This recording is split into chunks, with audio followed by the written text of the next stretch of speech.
Et on va donc recevoir alors Sébastien Marcet. Le bateau s'appelle Handicap, agir ensemble. Alexis Loison, le skipper de la région Normandie, qui est un récidiviste, dans le bon sens du terme. Il a participé à plusieurs éditions de la solitaire. Et Tanguy Le Turquet. Alors Alexis Loison a été pénalisé de 6 minutes.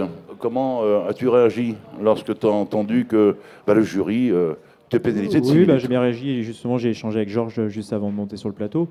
Voilà, il faut savoir qu'on a un nouveau bateau et qu'on le découvre tous ensemble. Et en fait, il y a eu une petite incompréhension entre le service après-vente Beneteau, mon équipe technique et tout. Ce qu'il faut savoir, c'est que la pièce que j'ai enlevée, en fait, elle faisait de l'eau dans mon bateau. Alors quelle est cette pièce, Alexis? En fait, c'est une pièce qui ne sert à rien et qui fait pourquoi elle est là? Une bonne question. Et en fait, elle sert à rien parce que moi, je m'étais même pas aperçu qu'elle n'était plus là, en fait. Mais par contre, elle tordait une vis à chaque fois que j'ouvrais mon capot de descente et du coup, ça faisait une entrée d'eau et ça a notamment cramé un écran d'ordinateur au bout de navigation. Et donc, c'est vrai que je l'avais enlevée parce que pour moi, elle apportait pas de performance, au contraire. Et par contre, voilà, moi c'est sur conseil du SAV Beneteau, mais j'ai pas informé la classe, donc voilà, c'était clairement pas de mauvaise foi et d'intention de tricher. Je pense qu'on est tous un peu en train de découvrir notre nouveau bateau et voilà, bon maintenant. Alors on accepte de toute façon la pénalité parce qu'il n'y a pas le choix, et on respecte le président du jury. Si j'accepte pas les règles de la classe Figaro, j'ai qu'à changer de métier. Exactement. Et effectivement, le jury m'a mis la pénalité minimale et que je ne conteste pas d'ailleurs, et je lui ai redit que je ne contestais pas cette décision et que je ferai avec. La première étape a été particulièrement pénalisante pour toi. Ben oui, c'est vrai que non seulement la place n'était pas belle et surtout il y a eu énormément d'écart. Je crois que j'ai jamais autant d'écart. J'ai jamais été aussi loin du leader en 14 participations que cette année.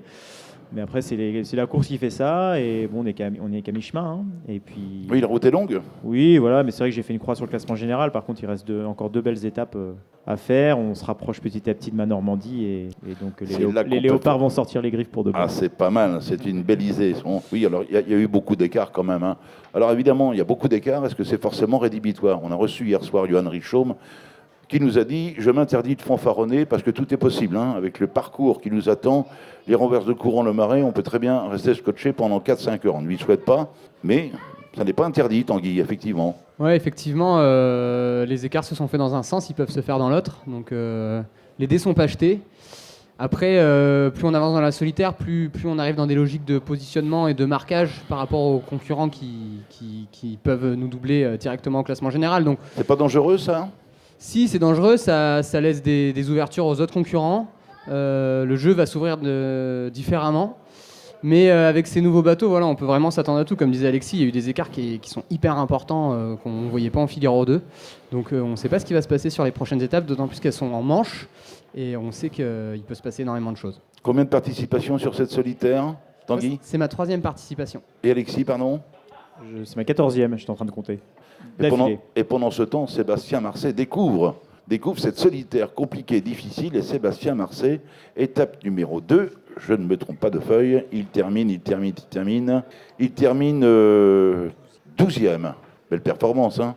Ouais, bah écoute, je suis ravi de cette performance, à la fois sur la 2e étape, sur la première, au général. Enfin bon, voilà, j'en suis presque étonné, mais content forcément. Et après, bah, comme l'ont dit mes prédécesseurs, rien n'est joué. Les cartes peuvent être rebattues assez rapidement, je pense. Donc voilà, faut juste. Moi, j'en profite. Je suis content de ce que j'ai fait. Et je vais essayer de faire pareil, tout en sachant que voilà, la concurrence est très rude et que ça peut aller dans un sens comme dans l'autre très rapidement. Voilà. Tu es à 2h48, à 1h hein, de Tom Laperche. Ouais, c'est ça. En gros, Tom avait 1h12, je crois, à Kinsale d'avance. Là, j'ai dû leur prendre un quart d'heure, quelque chose comme ça. Donc voilà. Moi, je ne vais pas faire trop de calculs. Hein. Je vais naviguer comme je le fais depuis le début, en essayant de prendre un maximum de plaisir, naviguer le plus proprement possible. Et voilà, c'est essentiellement ça, ma philosophie. Alexis Loison se souvient de sa première participation pour rebondir sur la performance de Sébastien Marcet. Belle place, hein? Ouais, carrément. Moi, je me souviens très bien de ma première solitaire parce que j'avais eu affaire à une troussellerie, comme on dit dans le jargon. Donc, ça Alors fait- qu'est-ce qu'une troussellerie? Déjà, fait Nicolas très Troussel bizarre. est un garçon de la baie de Morlaix. Voilà, Nicolas Troussel est un gars de la baie de Morlaix qui a déjà gagné 2 fois la solitaire, un marin que j'estime beaucoup. Et donc, au bout de la deuxième étape, j'avais entendu avant-dernier au classement. J'ai dit, oh, il doit avoir un souci. Et en fait, il nous avait filé compagnie. C'était il y a longtemps, donc il n'y avait pas les AIS, les machins, et je ne l'avais pas vu partir. Et en fait, il avait pris une option qui lui avait donné lieu du coup à des énormes avait écarts tué à le l'arrivée. match. Il avait tué le match en compagnie de Thierry Chabani au bout de 2 étapes. Et donc, moi, j'étais arrivé une journée après lui. Et je me suis demandé ce que je foutais là parce que c'était pour moi assez improbable. Encore est-il que c'est possible toujours de faire une Bien sûr, c'est une troussellerie, possible. d'autant plus que Francis Le Goff est un directeur de course inconditionnel des champs libres.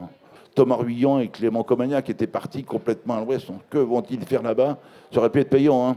Et Ça aurait pu tout être comme, le ça aurait top pu de la être payant première pour étape. Thomas et Clément, mais tout comme Absolument. Henri de l'autre côté qui avait fait la route côtière Henri le Ménissier. et qui s'était complètement envolé. On avait tous été un peu surpris en entendant le classement du matin et donc ça peut arriver, il n'y a pas de raison que ça n'arrive pas. C'est Et- tout le charme de cette course, Saint-Tanguy. Hein. Ouais, c'est magnifique, c'est vrai, c'est vraiment super. C'est aussi un peu stressant. C'est vrai que les dernières années en Figaro 2, on connaissait mieux les bateaux, on était plus. J'avais vraiment l'impression que la flotte était beaucoup plus compacte. Ça partait moins dans tous les sens. Là, avec les nombreuses voiles qu'on dispose, ça part un peu dans tous les sens et les écarts se font et se défont très rapidement. On n'est pas surpris de voir qu'on a 10 000 de retard et qu'on peut se refaire dans la journée, ce qui était presque chose impossible en Figaro 2, quoi.